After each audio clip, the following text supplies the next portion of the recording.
corners will come off, but I don't know. See, if we drop them. I mean, that looks pretty decent. I mean, yeah. Well, I'm saying we could. No, I'm saying I think if you, I don't know how much Portland you put in. Maybe put a little more Portland, and add a little bit more water. See when it's wetter. yeah. We'll go ahead and hydrate. See how that water Yeah. didn't hydrate much, except the part that was underwater was hard, and the part that wasn't. And so there wasn't enough water to hydrate it all. So we need to make the mix. You're saying in a water test it actually set more in the water? Set up. Did you see it? Yeah. It stuck out of the water about that far. The part that was out of the water, it probably froze too. And because these you have to have a lot of Portland in them. And then when I use them in a retaining wall, here's what happens in the wintertime here. They galled off. So you just take Thompson water seal and spray on the front of that, soak it in good. Then the water, yeah, it looks like won't penetrate and it won't set. galled off. It never galls off inside or on the back of the wall where there's dirt. It never does it. It only galls off on the front. And there's no dirt in here. This is just crushed limestone. This is quarried limestone. So there's no swelling or contraction to it. But see, but if you knew how remember how, see, these are a lot more set up. See, they're set up. Now, we don't know, I would add you can smell. When you got a good layer of Portland, I can smell the Portland pretty good. I couldn't smell it too much, so I didn't know. You probably want to put a little bit more Portland in it. Okay. Yeah, even if you went a half a bag per bucket. Now, was that bucket pretty full or just a little bit, or could you tell? It was half. I mean, half. About half full? Yeah.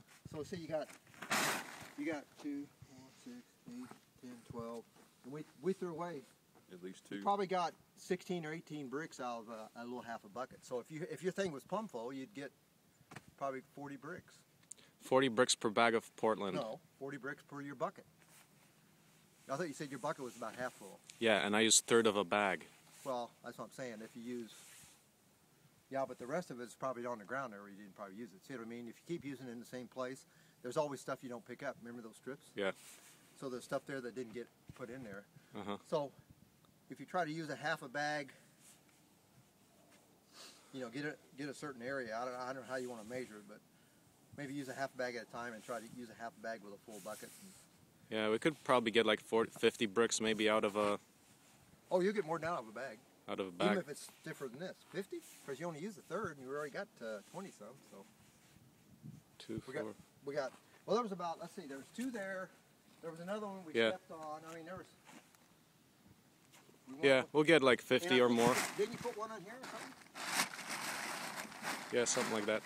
Yeah, there's one here. Or at least a part of one. So there was probably 4 or 5 blocks that got wasted. And you still got... Yeah, so maybe like 20. So if it's 1/3, it's like 60. If your bucket was a little bit fuller, you'd easily get 25 Yeah. blocks. So Okay. 2 buckets that's at least 3/4 full would give you 50 to 60 blocks. Like that. Okay. Now these have to be set on edge, remember? Yeah, I think the main key is to get them wetter. But the problem is, the wetter they are, the more they fall apart upon being pressed. Isn't that so? No, they'll get stickier actually. You get too far, then they'll be warmy. But there's a fine line there. It's just like making blocks. There's a fine line with this dirt too. You go a little bit too far one way and they're not as good. You go a little bit too far the opposite way. So I'll add more water. A little bit. But I could tell. I could tell it was too dry just from the rest of the stuff and where they come from. Okay.